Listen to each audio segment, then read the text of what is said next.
Hi, so I don't know if you guys can tell, but I like fighting games. These three games are essentially what started my passion for not only fighting games, but games as a whole. I've made videos on each of these franchises in different ways, and you guys seem to prefer fighting games as well, according to my analytics. So I've decided to make a tier list of all the Marvel vs. Capcom games. You might be confused at first if you aren't already a fighting game fan, but I'll be explaining all of these games as we go. Before we start, I'd like to introduce Espibro, who will also be giving his thoughts on this franchise. Hey guys, what's up? I'm Espibro and I also love fighting games. I play them a lot, especially on my YouTube channel. Shameless plug at Espibro on Twitter and YouTube. Anyway, I'll be helping Suspect with the task of ranking all the MVC games. We'll have some disagreements, but it's all in good revenue. Anyway, I'll take it back to you, Suspect. X-Men. This first set of games are what I like to call the experimental era. After Capcom made a side-scrolling beat-em-up for the Punisher, they made a fighting game for the X-Men. I'm gonna be honest, I don't really like this one. It isn't a bad game, but I don't think this one aged well with how the rest of the series went, as you'll see. Let's look at the roster. 8 characters is microscopic, and even back then, 8 was usually the bare minimum you could have. Although the roster has some fan favorites, half of the playable characters aren't who I would include, especially the villains. Silver Samurai and Sentinel aren't the most known X-Men villains, but most casual fans will recognize them. But I don't know why they decided to make Magneto and Juggernaut unplayable, leaving us with Omega Red and Spiral. I'm sure diehard fans would enjoy them here more than I would, but when you only have 8 slots, you'd expect more iconic characters than Psylocke. Side note, you can't even select any alternates unless you're playing a Ditto. The UI has this conflicting feel to it. On one hand, it's simplistic, covering the screen in blue and yellow. On the other hand, they put in portraits that have way too much detail, but have horrible coloring. I can't tell who lost this match. Psylocke sometimes looks like a Simpson, but sometimes she has regular brown skin. I can't tell which one's correct. But again, not a bad game. Although I don't care for most of these characters, they all play differently, and some are very unique. You can see glimpses of the future in this game, such as how faithful to the comics characters are, some mechanics that would be improved upon, and even Akuma being a secret playable character. It just isn't a game I would recommend going back to, unless you really want to see how this series started. I'm giving this a D tier, not because it's bad, but it's just lacking a lot of things that are found in this. So, good old X-Men. I love the X-Men, but this game is for me. I agree with most of Suspect's points like the UI and alts, but I think the roster is pretty good, despite not having characters like Beast, Rogue, Gambit, Magneto, etc. But Akuma's cool, so this game gets points for that. The gameplay for this game is solid. I can pick it up as a casual or play competitively. It's a Capcom game, so it's not that difficult to play for anyone. All in all, I like this one. I'd put it in C tier. You win. Marvel Superheroes. This one was a big improvement, not only in terms of the roster, but the UI looks more cohesive. This was after Capcom made the first Street Fighter Alpha game, so they already had practice with a simple but bright art style. More on that later. Most of the characters in this game are hard hitters, including my favorite Marvel hero, Spider-Man. This game also gave the series my least favorite character in the series, Blackheart. Not only is his playstyle lame, but he just doesn't fit the rest of the game. Everyone else looked like they jumped out of a comic book page, while he looks like my sleep paralysis demon. You might say that's the point, but he still doesn't look like he belongs. And it gets worse with every game that he's in. This is my favorite version of the Hulk, mostly because instead of the ruthless, uncontrollable monster he's usually portrayed as, you see little hints of Hulk having a personality and enjoying his work. Who's next? He also doesn't look like a crackhead, but we'll get to that later. With the inclusion of the 3 secret characters, along with the Infinity Gems as a gameplay mechanic, this has more interesting gameplay than Children of the Atom, though it makes the gameplay less friendly to newcomers, because if you don't know how to activate the gems, it feels like you're just playing against someone with unlimited supers. With all of that said, I'm giving this one a C tier. Even though it was a big improvement over the last game, it doesn't add anything to the formula that isn't done better later in the series. This will become a pattern, as you'll see. Marvel Superheroes is a game I'm not particularly fond of. The roster is pretty bare bones in my opinion. Yeah, it has Spider-Man and Magneto, but when I think of Marvel Superheroes, I don't really think about Psylocke. But the game was the introduction to Shumagorath, which I thank for that. The gameplay is pretty similar to X-Men, but it's a bit more fast-paced. Capcom made a decent game, but in my opinion, it's not the best, but it's not the worst. It's a D tier for me. Proton cannon.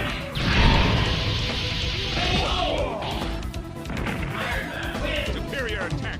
X-Men versus Street Fighter. This is an interesting one to talk about, as it's the first actual crossover game in the series. They started to rip the Street Fighter sprites from the alpha games, which were already going for more of an anime feel in those games. This would mix well with the comic book stylized superheroes, because hot take, anime is just Japanese comics, in my opinion. This is also a better X-Men game than Children of the Atom, because you can even ignore the Street Fighter half of the roster, and you'll still have a better cast of X-Men heroes and villains. Add in the Street Fighter cast, along with being the first game to have 2v2 tag team gameplay, and this becomes a worthy entry in the series. But when you come right after Marvel Superheroes, you feel like you're having Christmas with the other side of the family. Also, being sandwiched between that and what comes next doesn't help much. I do like the character select screen because it looks similar to the alpha game. This entry has the definitive best versus screen. This was also when the boss fights that cover the screen with OP moves started. I'm giving this a B tier because of the distinct look and feel of this game compared to these other first 4 games. So, before I agreed to do this tier list, I never played X-Men vs. Street Fighter. But now that I have, I gotta say, this is now my second favorite game in the series. It has a great roster, and all the problems I had with X-Men Children of the Atom are solved in this game. It's definitely the best X-Men game by far. The Street Fighter side is also good. The gameplay is fun, being the first team-based game. This game also keeps the secret character Akuma, although I wish they had an X-Men secret character to balance it out. This game was the first game in the series to have infinites, although they're a pain, but they're in the game and you can't say more about it. Anyway, I love this game. It's probably one of my favorites, even though I only recently played it. So I'm gonna give this one an A tier. KO. Number 10. Marvel Superheroes versus Street Fighter. This is the hardest in the series to rank, as it takes what worked in the last 2 games and puts them together, but makes a lot of off choices. You have the alpha-like character select screen, gameplay mechanics, and overall feel of X-Men vs. Street Fighter, but with the fan favorites and Blackheart from Marvel Superheroes. The roster is a little oddly chosen on each side, as the Street Fighter team had every Shoto ever made, and a lot of the Marvel team had the off picks from every game before. At least the secret characters help a little. Now there are 2 of them.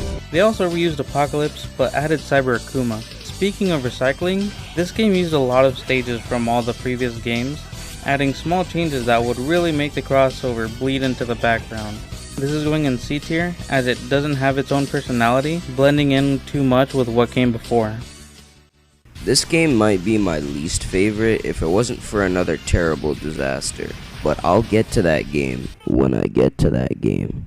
Anyway, this game just seems boring to me. The roster is just as advertised, I guess, Marvel Superheroes vs. Street Fighter, but not the best picks in my opinion. The fact that this game has Ryu, Ken, Akuma, Dan, and Sakura is a turn away for me. This is the same reason I don't like Street Fighter 4 that much, but we're not even here to talk about that game, so I'll get back on track. Anyway, other than that, the gameplay is pretty standard MVC gameplay. It's before Marvel vs. Capcom, so the gameplay is good, but that's just about it. There's not a lot of content in this one, so I'm gonna put this in a D tier.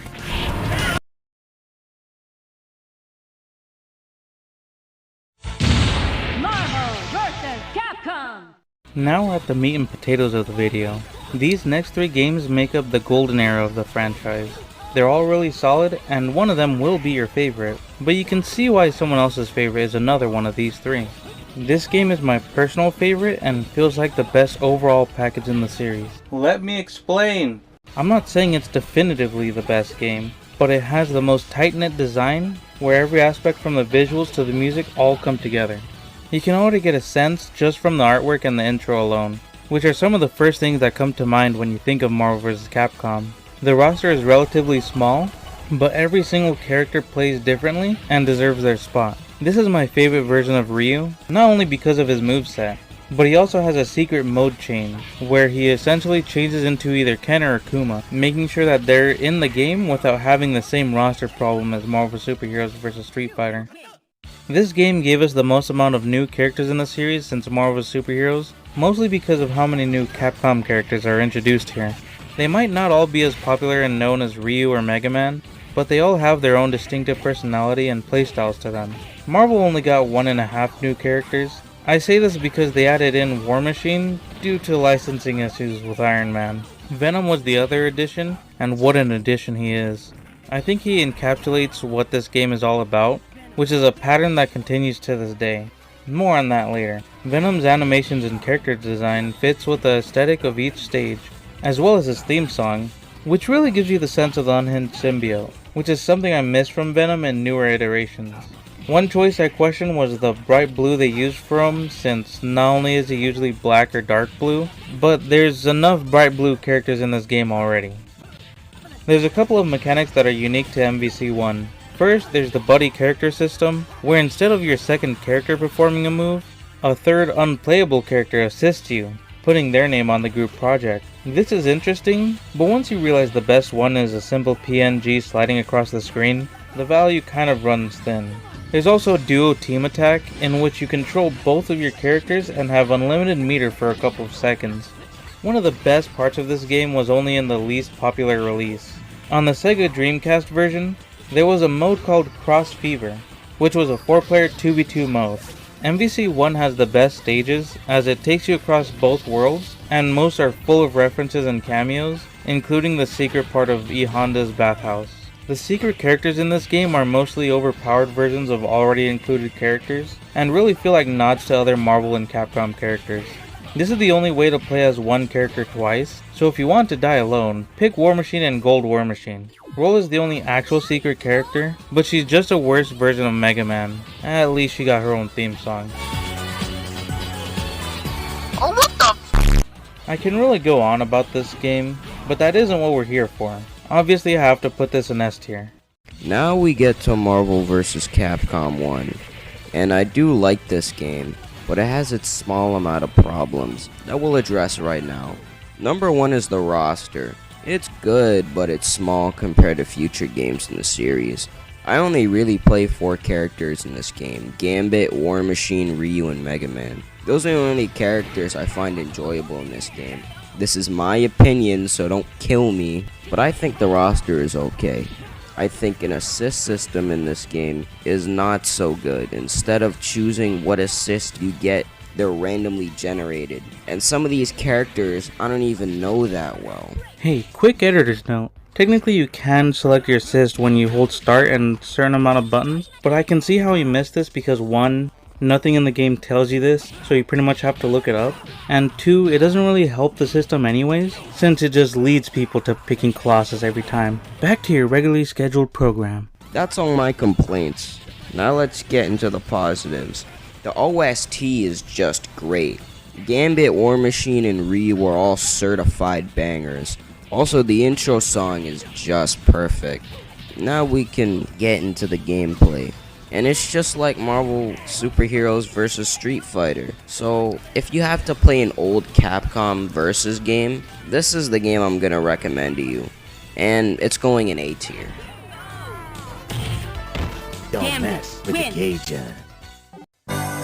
Marvel vs. Capcom 2. When it comes to Marvel vs. Capcom, this game is the most fun and jam-packed with its large roster, which included Cable, this game's mascot. Cable is very popular and strong. This image almost defines the competitive scene. More on that later. Other new characters include Ruby Hart, who is the canonical main character of the game, Amingo, who is a Goofy fan favorite, along with a couple of Darkstalkers characters. This game really shows how flexible this art style is, as it even includes Jill from Resident Evil, who fits right in. Sure, some characters' sprites age poorly compared to others, but when you realize that this Wolverine sprite has been used for 6 games and years and still looks great, you can overlook Colossus and Morgan. There is one big problem with the game that I have to talk about: the atmosphere.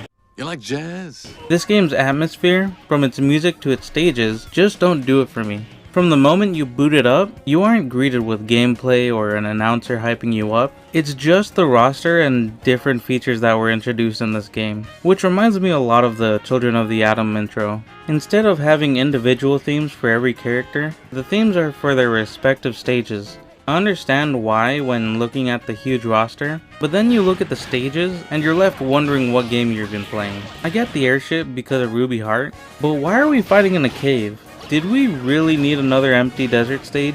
Besides the circus, all of these stages are generic and don't have any references to Marvel or Capcom. The swamp theme doesn't even match the stage, as it's just as happy as the rest of the soundtrack.